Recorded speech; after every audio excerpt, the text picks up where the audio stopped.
between China and Singapore. Now, the Chinese President Xi Jinping sent condolences to Singapore, calling Li the founder, pioneer, and promoter of China-Singapore relations.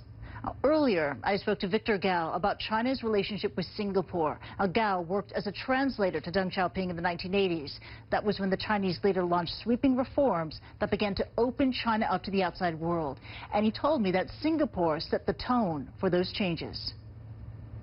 Well, the passing away of Lee Kuan Yew is truly a momentous event. As far as China is concerned, Lee Kuan Yew has been inspiration for China's reform and opening to the outside world. In 1978, the late paramount leader Deng Xiaoping visited Singapore and met with Lee Kuan Yew for the first time.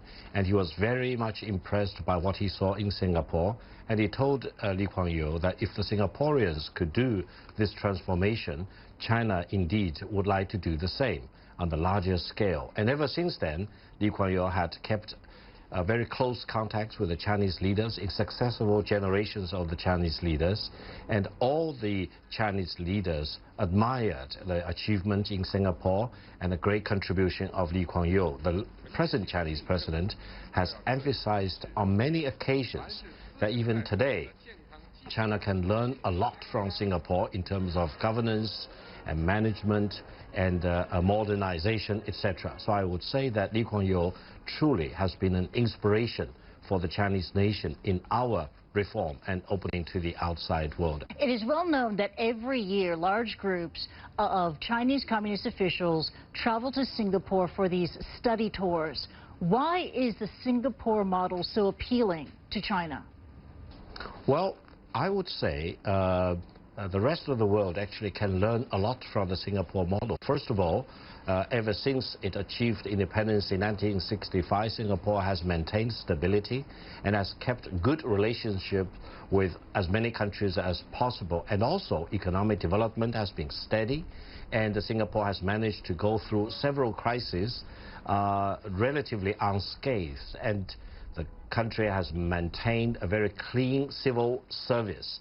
And I would say from the Chinese perspective, there is a lot that we can learn in terms, as I mentioned, in terms of governance, management, modernization, industrialization, and also maintaining peace and stability and social order in the country. Therefore, China has been sending groups after groups of civil servants and party officials and SOE officials to be trained in Singapore. Did Lee Kuan Yew identify the rise of China before any other world leader? I would say he did. Let me give you one example. Lee Kuan Yew was inspirational in the sense that he urged all the Singaporeans not only to learn English as the working language for the nation, but also as far as possible to learn Chinese. And you know, in Chinese language there are many, many dialects. But for many, many years ago, Lee Kuan Yew decided that the language that they need to learn is the standard Mandarin language, which is the standard spoken language in China today. I think this helped the Singaporeans a great deal in bridging the gap between Singapore and mainland China in particular, and enhanced communication and exchanges with each other. And this is one reason why I think learning from Singapore in a very pragmatic manner serves China also very, very effectively.